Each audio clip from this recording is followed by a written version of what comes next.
Yeah, so I've been reading through a book that you put out recently entitled The Heart of True Genius, and I'm reading it now for the second time, and the first time it was very, had a deep impact on me, and, wanted me, or called upon me to want to be closer to what you were describing, of the function of the true genius, and I feel like it's really helped me to keep my discipline and further my practice, and to want to experience that for myself, stay close to what that is, and as a musician, person, and being, and I've really found it to be really important work for me. So I have some questions coming from that. One term that you use is silent direct knowingness in the book, and I want to ask the question, how does one access silent direct knowingness? Well, we are silent direct knowingness.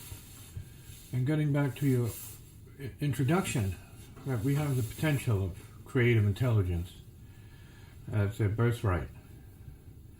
And some people are more in touch with it because some people need it more than other people. The karma determines that. In some cases, people just stumble upon their ability to do certain things that other people might find it difficult to do. So, again, necessity sometimes has a lot to do with this.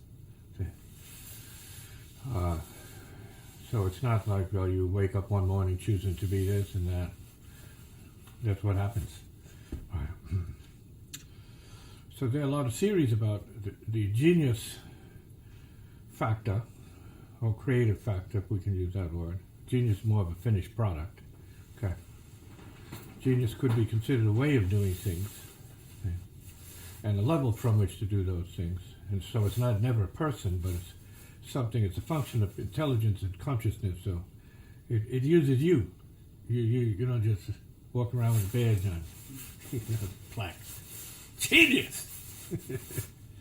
Well, people might say, oh, prove it. What does that mean? So it's an unfoldment to step on the path. And that's what I have written about. We're all born into the potential of the ordinary genius. And we have to work hard to get to what I call the true genius, which is pure genius, right? Highest specimen of, let's say, pure channeling. But it's not that anybody does it. It's something that happens. So you have to get to that level of consciousness or that state of mind where it's just happening. Yeah. So it uses you. It's a theory. That may not be true for everybody in terms of how they understand it, because they see it manifesting in so many different ways. It could be confusing. Who is and who is not, see? What it is.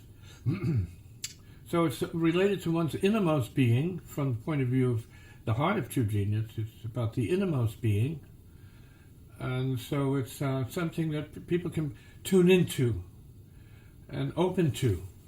So it is then something that is useful to know about in order to open to it, to access it. Because it's there in everybody. But it's ignored. It's like enlightenment. We all talk about it, more or less, some way or other, as a thing of interest, but it's a state of consciousness we're all capable of once we enter the responsibility of what it requires for us to know what it is. So it's a birthright, but it doesn't mean it's easy to get to. So a lot of people die way before they get close to what that is. And some people just wake up into it because it's karma. And then they have no choice but to deal with it. Some people don't want it. Some people don't know what to do with it once they awaken into part of its function or whatever its function is for them. So it's a curse as much as it is a blessing for some people.